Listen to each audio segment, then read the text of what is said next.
Good afternoon, everyone, and welcome to the Data Architecture Virtual Group Meeting for May 2019. Today, we're happy to have Mark Vanderweil from HBR Software back with us, talking about building data lakes on ADLS. I think this is going to be a really great session. I'm glad all of you could join us today. We are sponsored by Nutanix and also by HBR. We're happy to have them both back again this year supporting our group. If you can, please give their websites a check and thank them for supporting us. They make everything possible. If you haven't yet, past Summit 2019, the first wave of sessions has been released. It's a really great conference, and the prices are going to go up on May 31st. So if you haven't registered yet, do it as soon as possible before the prices go up. Here's a sponsored event that coming up tomorrow between PAST and Intel. If you haven't registered for that and you think that'd be interesting, you can follow that link there and get set up. Speaking about PAST Summit, if you haven't registered yet, you can use our group code right there to save $150 off your registration. Again, the price goes up at the end of the month, so do it now and you'll save even more money. And then for everyone that uses our code, PAST will give us a little kickback and we'll be able to have a little giveaway at the end of the year for people that have used our code. We're one of several virtual groups. There are virtual groups for just about any topic and any language you can think of. Here are some of the upcoming ones, but you can check out the PAST website to see everything that's coming up. There's a lot of good stuff out there. And then upcoming SQL Saturdays, I'm personally very passionate about these. Those are mini PAST summits all around the country, all around the world. Usually free, or maybe you have to pay for your lunch, but it's a full day of training put on by volunteers. Definitely something that you should look into if you can't make it to Summit or in addition to making it to Summit. And that is everything I've got to go through from my past deck. So Mark, if you're ready, I'm going to hand it over to you. Thank you very much, Kenny. And yes, I am ready. All right, here we go.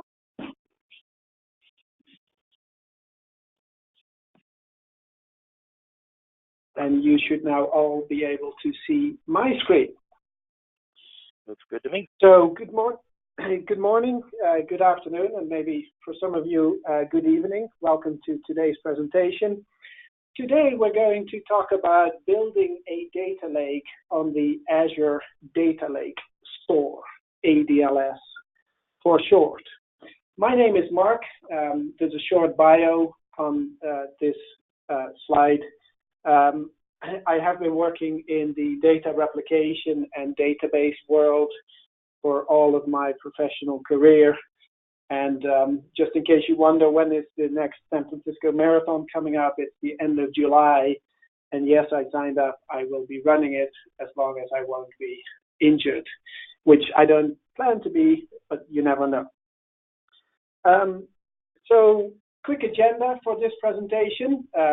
I do realize that not everybody is going to be familiar with HBR, so I just want to spend a little bit of time to introduce the technology, the company. We'll talk a little bit about data lake adoption trends. We've done our own survey throughout 2018, and I want to share some of the results there. We'll talk about why data lakes, what are they, why do we like them, and then we'll talk through the requirements to build the data lakes and some of the solutions that a vendor like HBR can provide in order to help you be successful with your data lakes. I think if you look at the research around data lakes, you go find out what Gartner says, for example, about data lakes, then you might see that a surprising number of data lake initiatives still fail these days. And of course, we all try, as we are all professionals, we all try to be successful with our initiatives. So using some best practices and using solutions that are out there are a good start to help ensure that our data lake initiative will be a success. I have a demo as part of this presentation, and then I know Kenny and or Rob, they may interrupt the presentation if there is a question that comes in and seems relevant for that particular part of the presentation. Otherwise, there's also some room for Q&A at the end. So with all of that said, what is HCR? At HCR, we're focused on providing technology to provide real-time data replication between technologies in heterogeneous environments. We focus on high volumes. The HV in HCR stands for high volumes. So we try to find the most optimum way to replicate the data, both on the source side, where we extract the data out of the transaction logs. We do log-based change data capture on a multitude of technologies, including SQL Server. And then on the delivery side, we also do our best to utilize the best practices for whatever the destination is, to make sure that we can apply high volumes with as low of a latency as possible. So, for example, if we deliver it into the Azure data warehouse, then we would use a best practice approach to get the data into the Azure data warehouse, versus when it's Azure SQL, we might use a different approach. Or like today, for today's purpose, we'll be pushing the changes into ADLS, the Azure Data Lake Store, where then on top of which organizations build their data lakes. We support a variety of use cases, but the most common use cases, given that we are a heterogeneous technology provider, most common use cases are around data lakes, are around data warehousing, and also reporting environments as well. Very commonly, organizations will use our technology to consolidate data from a multitude of technologies into one or more data stores on the destination side that are optimized for data analytics and or data warehousing. So with that said, let's talk about cloud adoption, and let's talk about data lakes. So as I said, we did a survey throughout the course of 2018. Some of the events at which we exhibited, including past Summit, we handed out a survey just to identify what is the market out there, how is the technical audience thinking about the data lakes. And as you can see on this chart, roughly half of the organizations that we came across have either a current or planned need for a data lake. There's projects in place or planned to be put in place to build out a data lake. And not only that, if you look on the left-hand side of this pie chart, you'd see that out of the remainder of the organizations, actually about 70%, they don't know if there is a data lake initiative. So it may well be that there is one, or there's planned to be one, but the people that we met, they just didn't know.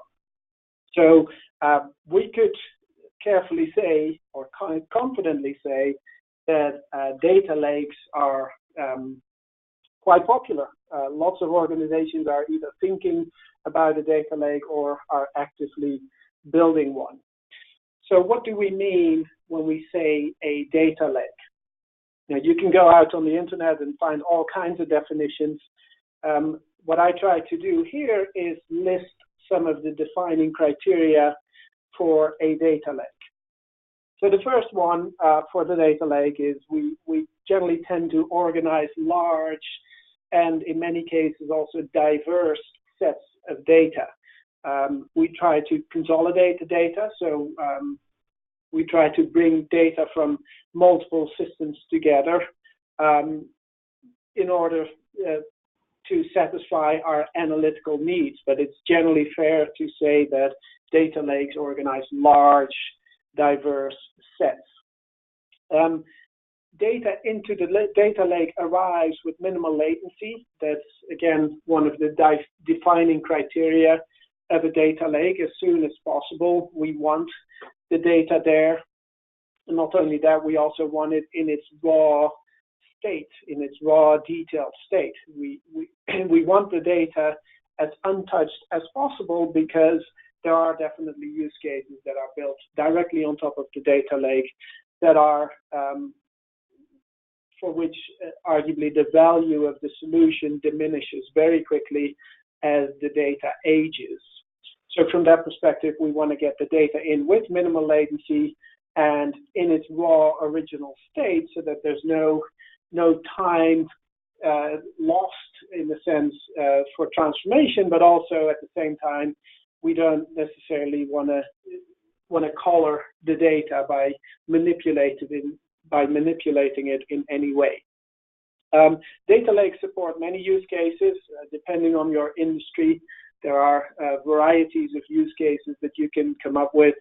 And also, if you think about, well, data lakes and data warehouses, we see out there, and again, there's lots of research around this topic available as well, that the data lakes generally complement data warehouses. They do not, they're not meant to replace the data warehouses. So now from a flexibility perspective, so data lakes are meant to be flexible. So generally any data type should be able to go in there. We talked about the diverse data sets that go in there. Any kind of volume of data should fit into the data lake, and you would want to do any kind of analysis on the data in the data lake. And then again, from a data arrival perspective, we want as real time as possible, and or, if you like, a continuous feed of data going into the data lake. Now, if you look at these requirements, then very often what we see out there as we work with our customers and prospects who want to implement data lakes, there's a tendency to go with a very flexible but also affordable solution. So, of course, in Azure, this is the Azure Data Lake Store, or Azure Blob Storage comes up occasionally as well as an alternative. And of course, these technologies, as time goes on, are converging quite a bit. Organizations choose an Azure Data Lake Store, or choose maybe an HDFS, a Hadoop distributed file system, or if you like, a derivative of that, because it provides the flexibility, right? If you think about any data type, well, it's a file system, so you'd be hard-pressed to find a type of data that couldn't be stored on a file system. Of course, we can store the data on a file system. We just need to figure out how we can then use it once we store it. So it does support the any data type. It is affordable even when you get to massive volumes. If you think about data lakes, and again, it depends on your industry, but imagine you're an airline and you want to store a lot of the sensor-generated data from the aircraft that are flying around. Well, you can only imagine what the volume of data is that gets generated as these airplanes fly around. So you want to have a solution that is affordable even at massive, giant volumes of data. And then from the kinds of analysis, if you think about ADLS and all the services that Azure provides on top of the data, there's lots there. And there's, of course, lots of solutions available in the marketplace that can build on top of data that resides in ADLS or in the blob storage as well. And then from a real-time continuous perspective, of course, an ADLS or a file system, if you like, a scalable file system supports this kind of flexibility. So let's think about an example for a data lake, right? And this example shows a multitude of sources. You may only have a subset for your particular use case, and it's also not uncommon, especially in large enterprises or large organizations, that we see multiple data lakes for a single organization. There's maybe division level data lakes. There's maybe data lakes that focus on a particular use case, let's say finance, and maybe there's another data lake that focuses on manufacturing, or there's a data lake that focuses on marketing or on sales operations. We do see multiple data lakes for different use cases in some environments.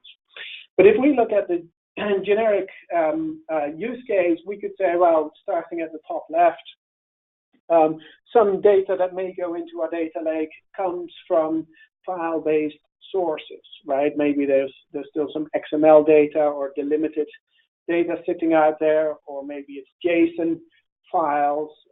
It could be web logs from our web server. Maybe we're hosting a 24/7 web store where we're a retailer. That data, we may want to push that into the data lake in order to optimize, let's say, the delivery of the products that we sell on our website. Now, maybe there's toward the top right, there's IoT, Internet of Things kind of data, sensor-generated data that goes into our data lake.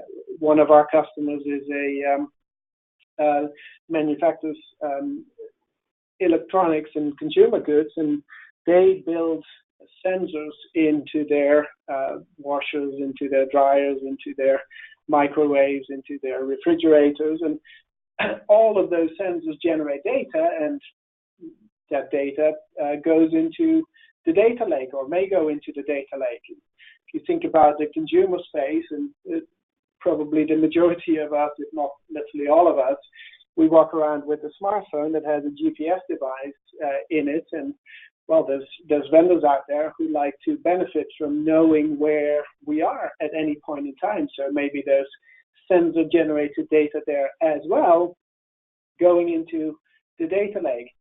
Maybe we're pulling data, social media kind of data, and we want to include that in our analysis. Maybe we want to do sentiment analysis on the products that we sell on our website, and we have a social media feed into our data lake to help us be smart about the decisions or the recommendations that we provide on our website. The streaming data could be sources. In fact, organizations also use the HDFS technology in quite a few use cases for streaming data as well, where HDFS would feed the data stream. But we also see then the streaming data to be a source for the data lake as well, the streaming data solution.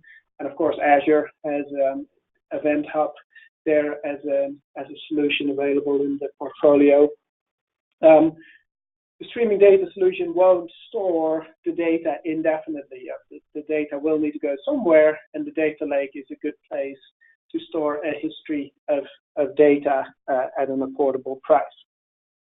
But then if we go to the top left, or to the bottom left of this slide, we see some of the traditional data sources, right? We see the traditional databases. There's lots of homegrown systems that were built on SQL Server back in the day, are still running, are still successful, still have their use in the organization, and there's no need to or plan to replace them. And there's also lots of applications out there. There's the Microsoft Dynamics, there's Salesforce, there's SAP, there's, God forbid, even Oracle applications out there. And while these traditional databases and these applications may no longer contain the bulk of the volume of the data that we want to include in our data lake, arguably some of the most important data that we need to drive our decisions, or some of the data that, if you like, runs our business, that is the foundation of our business processes, it actually often still resides in some of those traditional applications or those traditional databases. So it is still important data. Now also, if we take another look at the different data sources, we look at web logs, or we look at like records coming in from let's say a vendor. We often deal with additive data. if you think about sensors, maybe a sensor on a locomotive will measure the temperature of the brake pad, and it'll send that information. It's a new data point every minute, or however frequently it sends the data point. It's an additive. It's a new record each time. When streaming data comes in, it's a new record each time.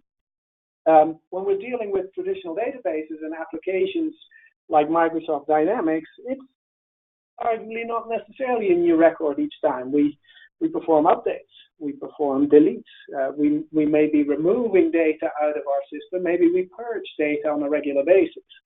So as we feed that data into the data lake, we need to take this into consideration because, of course, non-additive data is a little bit more complex to deal with than additive data. Also, if we think about the traditional applications, there's this, arguably somewhat underappreciated benefit of a database, that it's transactionally consistent. SQL Server, of course, has great features around transactions and making sure that users with snapshot read consistency, users cannot see uncommitted data. So as we pull the data out of those environments and push it into the data lake, how are we going to be dealing with that data? So let's talk about this a little bit.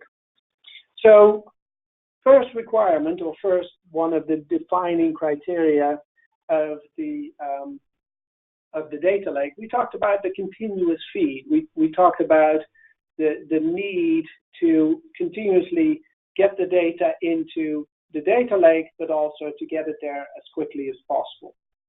So if we look at what the HUR technology can provide there, and we provide this again on a variety of technologies, is log-based change data capture.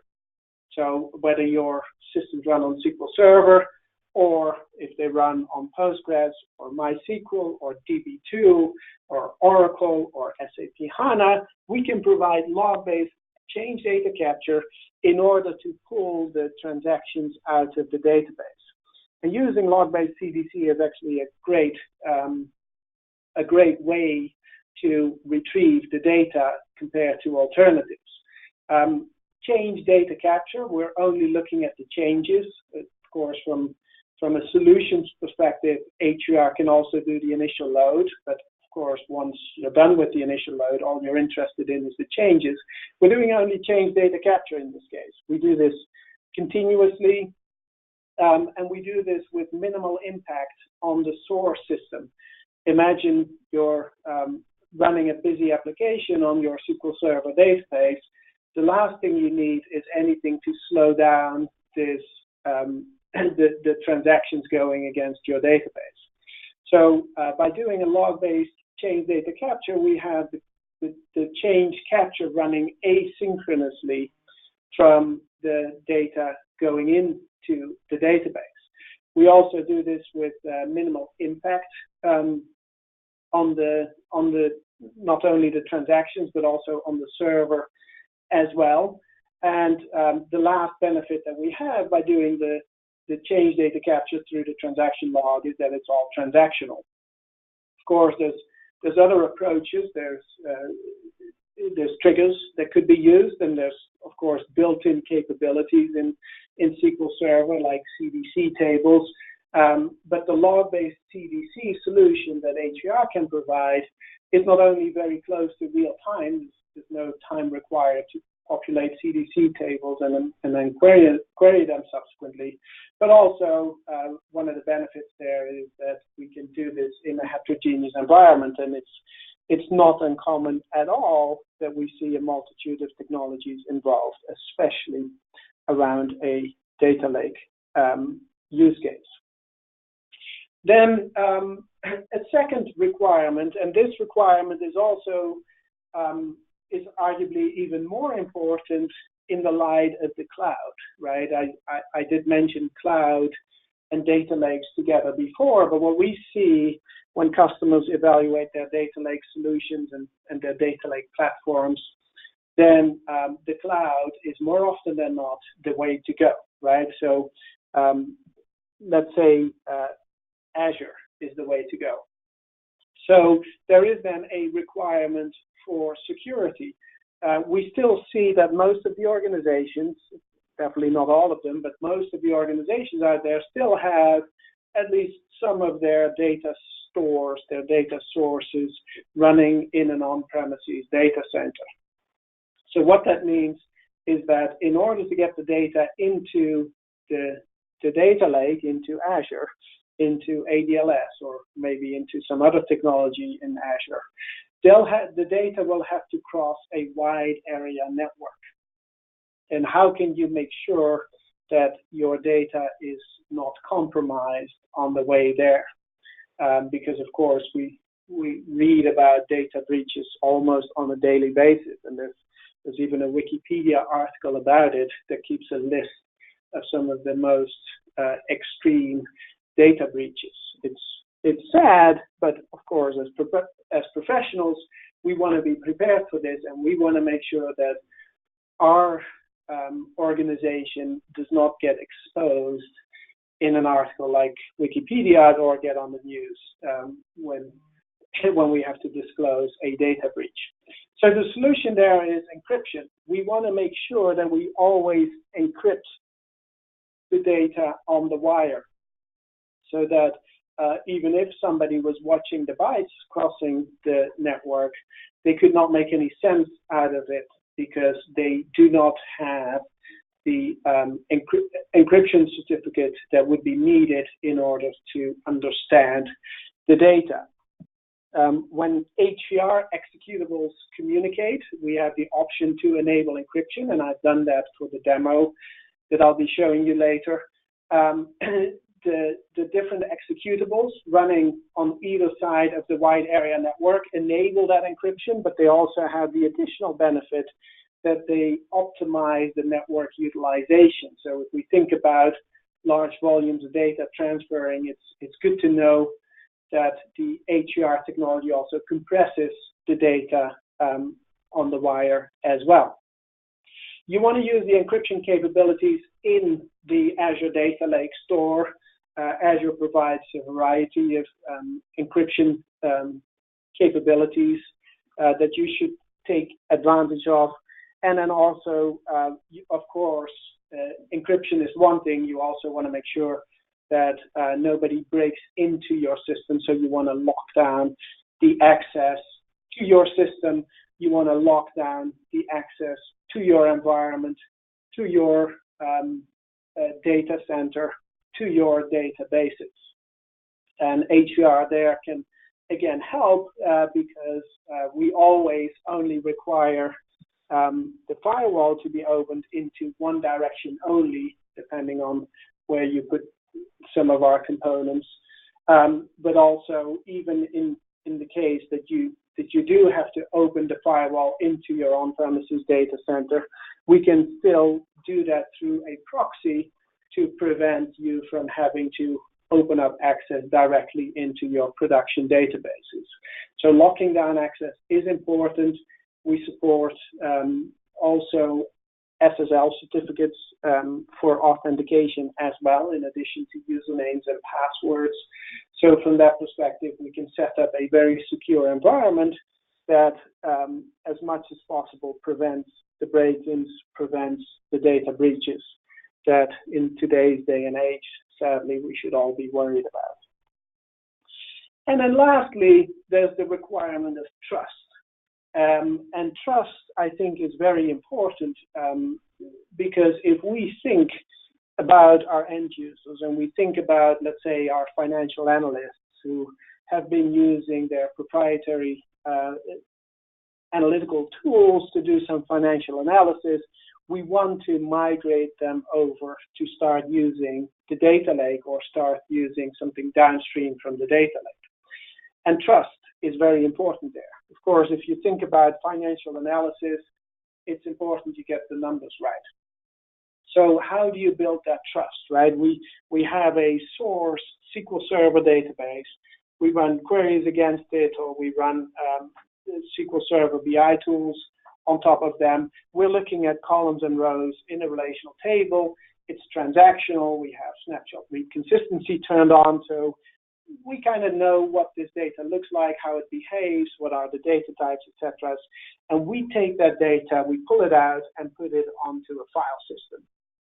All right, so of course, not every analyst has a technical background, but a lot of analysts these days in most organizations are fairly tech savvy, and they may start wondering, well, you take my data out of my trusted environment, my SQL Server database, where it's nicely indexed, and I know what the tables, rows, and columns are, and I know there's data consistency. I know there's data integrity rules, and the data types are enforced. And now you put that data onto a file system.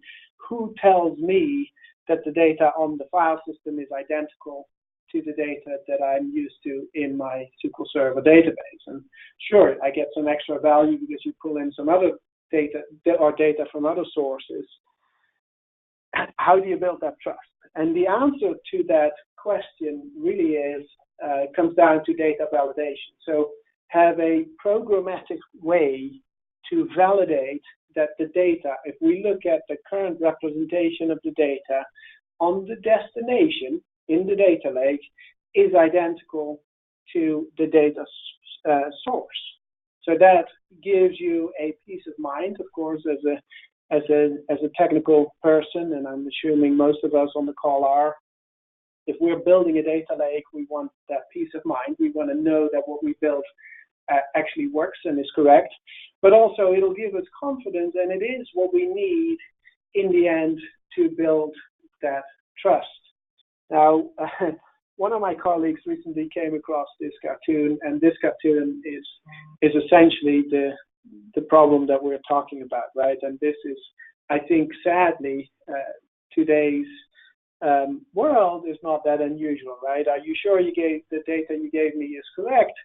And the technical person responds and says, well, I've been giving you incorrect data for ages. This is the first time you asked the question. But then, of course, like when somebody gets upset, well, then maybe we change the answer on the fly, right, just to save our jobs. But at the end of the day, it shouldn't be like this. But, well, I wouldn't say I'm confident that this is really the way it happens everywhere, but certainly it wouldn't surprise me if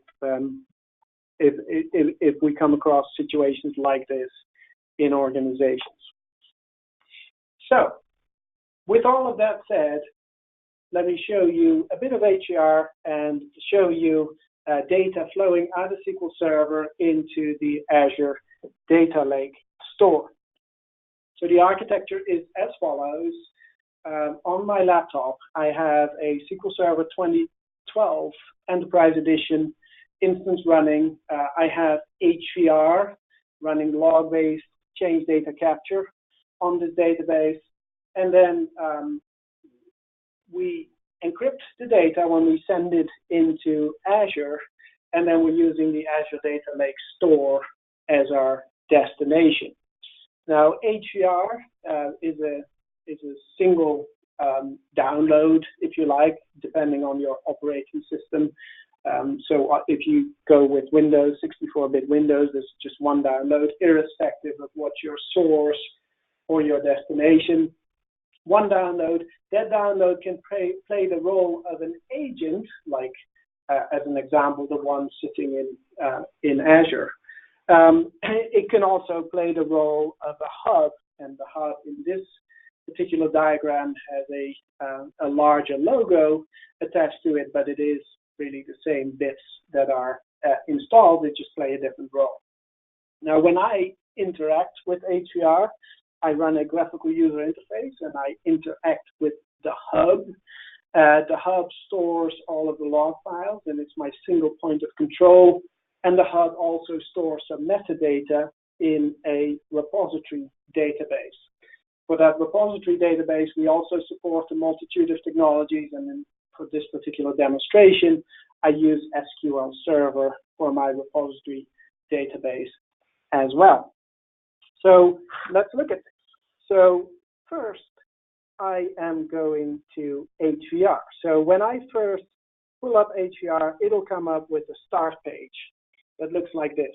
So this is a page that we use to help you get started, right? Maybe you want to start by looking at a particular topology, or maybe you have questions specific to some of the platforms you're trying to support. So if it was SQL Server, or if it was Azure SQL Database, then I can watch a video or I can read the guide and go from here. Now on the left-hand side, we display a tree structure, and the tree structure shows the various hubs that I have access to. So now a hub could be running on my local machine, my local host, or it could be running on a different machine. And depending on where I want to go, I can, again, control everything that's going on in a particular hub. Now, for the purpose of today's session, I have set up a demo hub. Double-click on it in order to enter the hub. And then at a high level, I have location configurations, I have channel definitions, and I have a scheduler.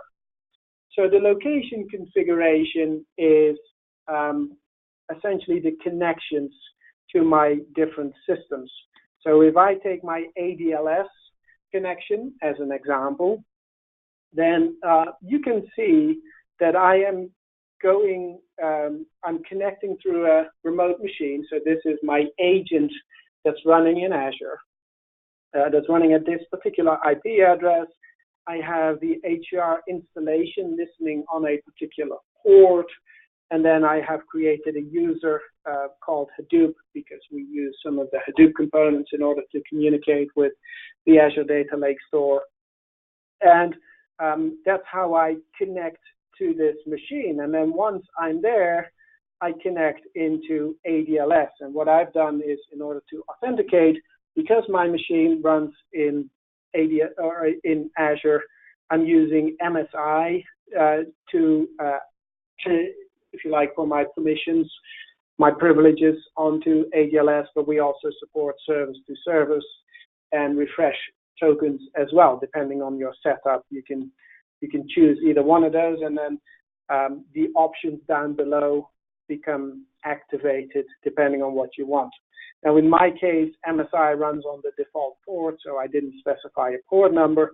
I can test this connection, and this connection works, right? So we are successfully connected into Azure. And then likewise, I have a connection set up in order to connect to SQL Server. You see here the long list of source and destination technologies that HDR supports, different technologies that you can connect to. And in this case, it's SQL Server. It's running on the local host, so I don't have this connect to HDR on a remote machine. I just specified the database name, and I didn't even specify username and password, because by leaving that blank, I'm using OS authentication into the database.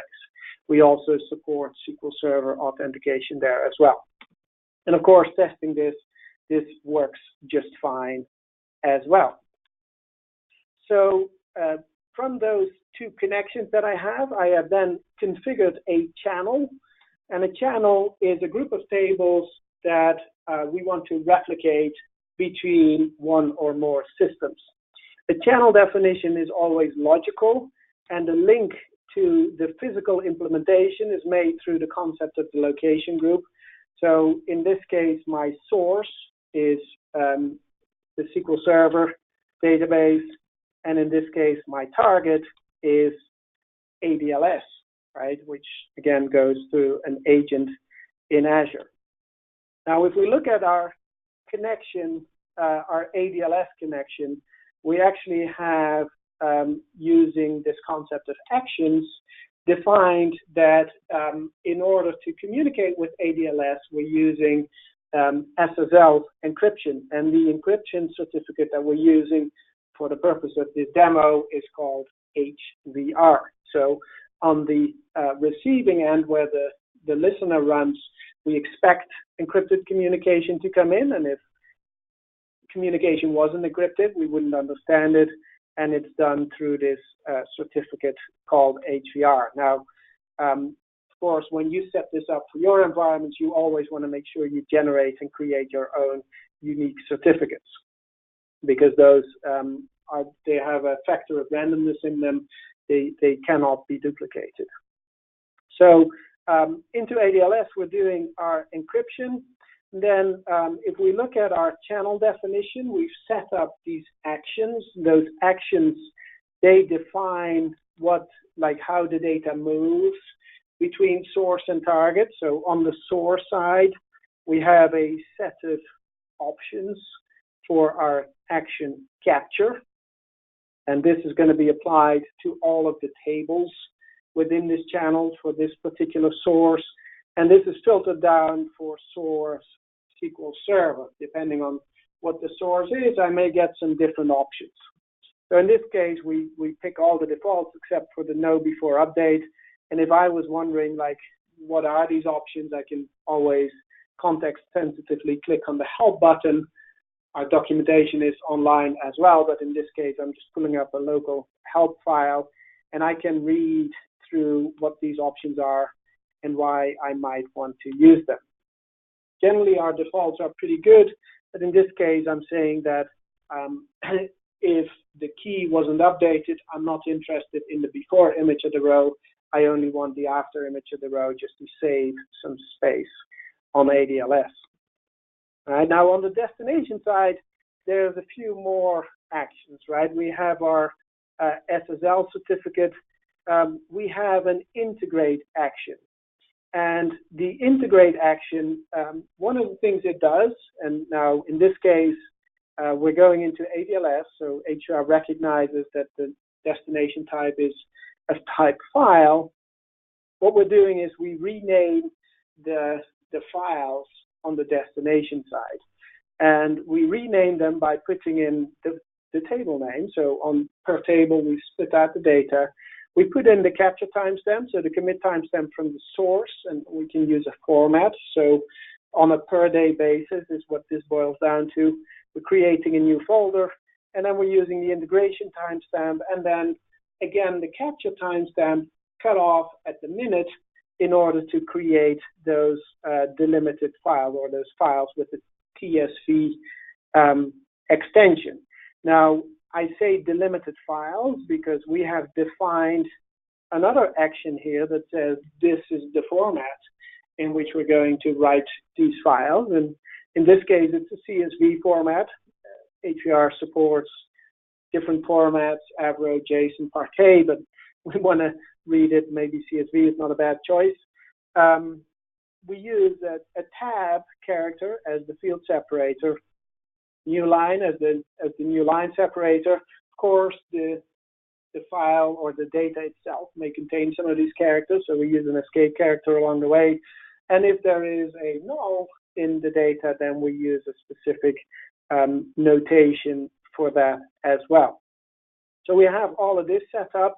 Now, in addition to the columns of the table, we've also defined that we want some extra columns here as well. So on the target, for every one of the tables, we want a column called an integration sequence, and we populate that with a value that HVR provides. But also what we do is we make that a time key column. So what effectively we end up doing is we're telling HVR that this is an indication of the order of the data going into ADLS. And that's important for a variety of reasons, but also what this does is it translates every operation into a new row, right? So we essentially artificially make every change a new row. We make it an additive source.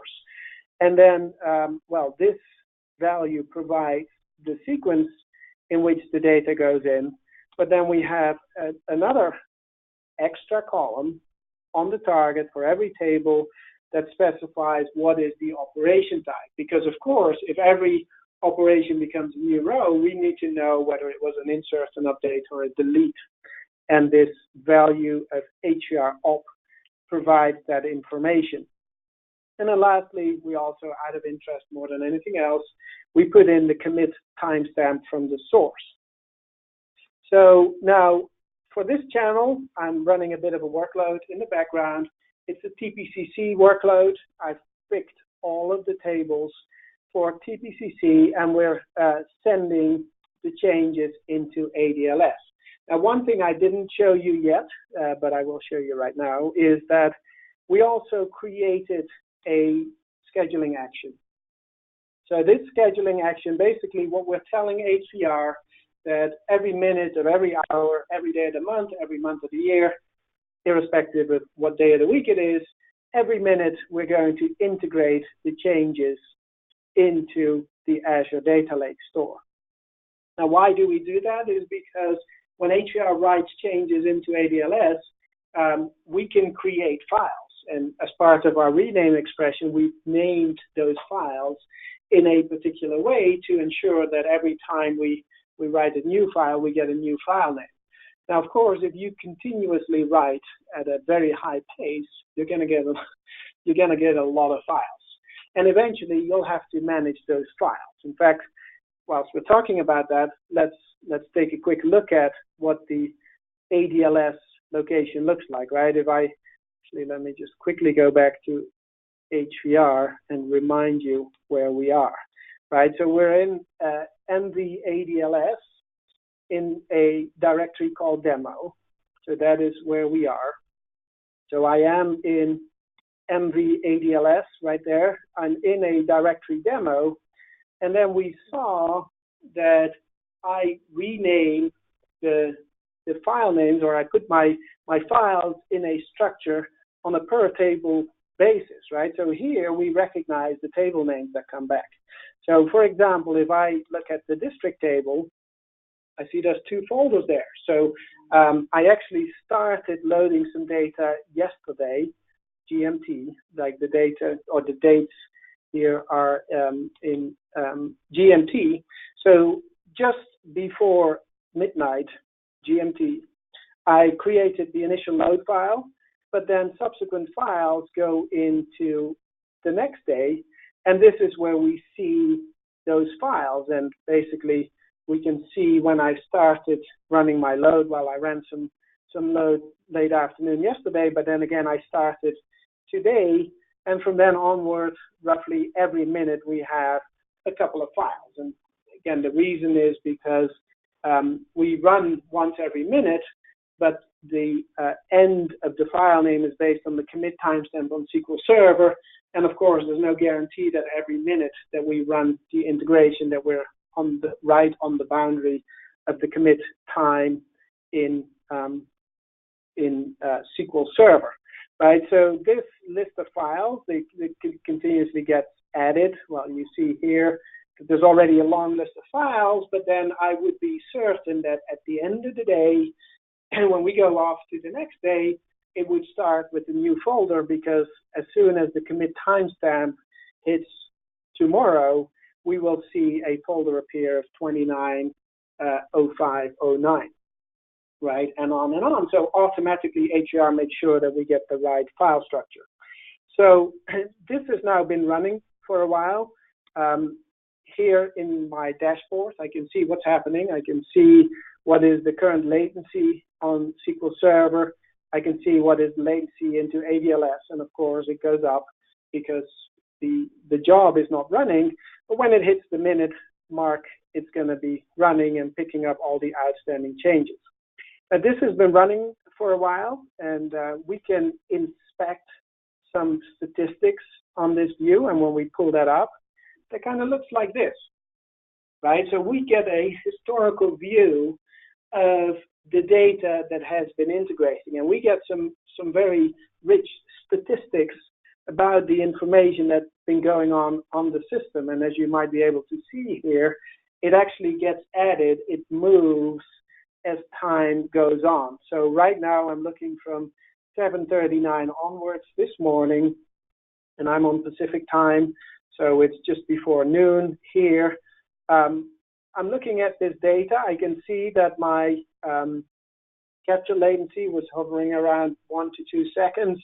My integrate latency, of course, when the job wakes up, it still needs to complete the integration cycle, is going up to 64, 66 seconds.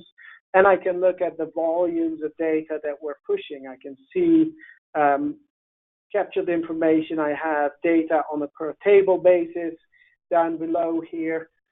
If I'm interested in some additional information, like how many transactions were there on the SQL Server database, for example, then I get an extra chart down below that shows me that information, so I can see how my system was behaving. So this is important information. I can look at this from different levels of granularity, and with the historical view, I can see some of the trends, and I can use this for as the basis for my sizing. For if a user reports the data was not there, I can always go into that dashboard and look at the data.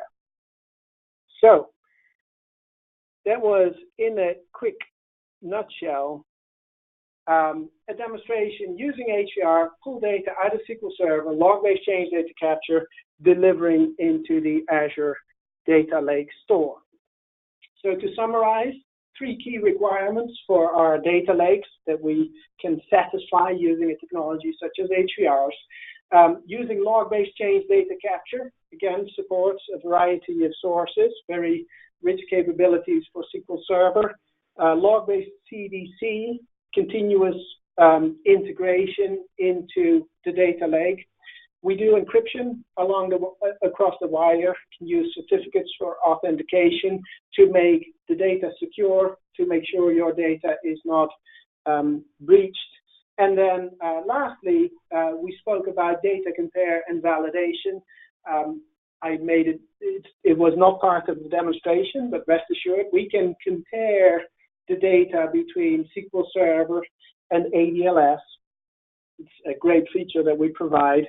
And that can help you build the trust and give you the confidence, give you the peace of mind that you need in order to make your data lake project a success. So with all of that said, I think, Rob, you're on to see if there's any questions from the audience. Yeah. So over to you, Rob. Yeah, hi. We have quite a few questions here. First one is, I understand the idea of store files under the data lake, but how do you go about storing a traditional database under the data lake? Well, that's a good question. So indeed, we showed the Azure Data Lake Store, a file system, as the destination. Now, HDR supports a multitude of destinations, and Azure Data Warehouse is also one of them. Now, of course, you can feed the data into ADLS, and then from there feed it into an Azure Data Warehouse. In HDR, and I can actually quickly show you that, it's very easy to say, well, okay, we've got a target for our ADLS store. We could actually define another connection into the Azure Data Warehouse, and then from there we could then say, well, okay, we'll define a separate destination. We capture the changes once, we deliver them not only into our data lake, but also into our data warehouse as well. So a file system is a popular choice for a data lake, but we do still see customers also choose data warehouses. We see folks using Snowflake on Azure, for example, also to build their data lakes, or Azure Data Warehouse, or something else as well. But yeah, that's a good question. Here's another great question. What is the relationship between a data lake and a data warehouse? Yes, that is indeed a very good question. And we get that question fairly often. What we see organizations do is they start using data lakes, and they build some analytical solutions directly on top of their data lakes, but there still continues to be a need for a curated view of the data, where the data goes through the ETL processes, and maybe master data management comes in order to ensure that, let's say, product codes are normalized and things like that. So we often see the data lake or the data warehouse as a downstream solution from a data lake. So the data lake could become the one and only source for the data warehouse, and that is fairly common. But the data warehouse wouldn't run on a file system. It's more likely to run in a high performance database technology like an Azure data warehouse. But yes, that's what we see is the relationship between the data lake and the data warehouse. Okay. Here's another one.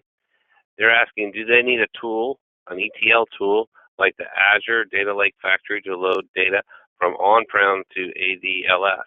Or with HVR, do we need a ETL tool anymore? Yeah, so that's a good question. So when we spoke about the data lake, I think one of the defining criteria of the data lake was we want the data in the raw format. So from that perspective, there isn't really transformation required. HDFS does support some level of transformation, and I showed you with like some of the extra columns that we provided and some of the like the time key capability, so we can do some transformations in that sense. We can, of course, eliminate columns and eliminate rows as needed. So from that perspective, certainly coming out of a relational database, I don't think that going into ADLS there is a need for a separate ETL solution. Now, going back to the previous question, when there's a data warehouse in the mix, well, in that case, you may actually need an ETL solution because maybe you go out of a third normal form into more of a star schema definition, and you need to perform some joins, and maybe you're building some aggregates along the way in order to optimize the query performance. I think that's where the ETL solutions come in more so than on the way into the data lake. All right. Here's another one. You mentioned data platforms for data lakes. What other tools or technologies are needed? So of course the storage platform is important, but there's also data consumption out of the data lake. So that's where we often see BI tools come in. And of course, when BI tools come in, they don't necessarily read the data directly. We commonly see a technology like a Hive getting used, or the HD Insight, if you like, the service that comes with Azure, in order to be able to query the data directly, and also then to use off-the-shelf BI tools to run against the data in the data lake. And then, of course, again, if we talk about if there is maybe still a data warehouse in the mix somewhere, then of course tools and ETL tools potentially, but also other technologies get in the mix there to round out the solution. Let's see. The next question is, with the technology choice of a file system like HDFS, how would you compare data in the data lake? Right. Yes. Good question. Yes, and indeed, like I mentioned, we have the ability to compare the data. So with HVR, we built a solution around the use of Hive. So we can HVR can actually be used to create Hive tables directly on top of the data. So whether it's HDFS or like an Azure Data Lake store, I have the option to indicate here how I can what is my connection into HD Insight or even Hadoop in order to create Hive tables on top of the data. And of course, we need to make sure that we have the right level of access privileges in order to be able to read the data. But assuming that all of that is set, we can then configure or we can then have HVR create the Hive tables on top of the data. And once that is set up, we have a compare capability that we can then use to compare the data. Now, of course, we've put in the data as a time series kind of data. We've created new rows and put in the operation type. HDR understands the logic of the channel definition, and what it will do is then essentially compute the current state of the data and use that as the basis for the comparison against SQL Server in this example, where of course we only have the current state of the data, and that's how we then run the comparison. We then have like a checksum mode in which we compute the checksum over all the data, and it'll be very quick and very good at identifying a data difference. But of course, when you have very little detail of what is different, and if we want that detail, using a row by row granularity and even better in a verbose mode, then gives us essentially the detail of what is different between source and destination. But yeah, that's a great question, Rob. Here's another kind of like a follow-up question for one of them earlier. The question is, how do we decide when it makes sense to load data into the data lake before it resides in the data warehouse? Yeah, so that's an excellent question, and it's maybe a bit of a philosophical question as well. And I think the best answer that I can come up with is look at the use case, right? So if the use case requires access to the data, then so I would then decide based on that whether the data goes into the data lake, right? So look holistically at your data management environment. See what are the use cases that are going to be met by the data lake, which are the use cases that are going to be met by the data warehouse.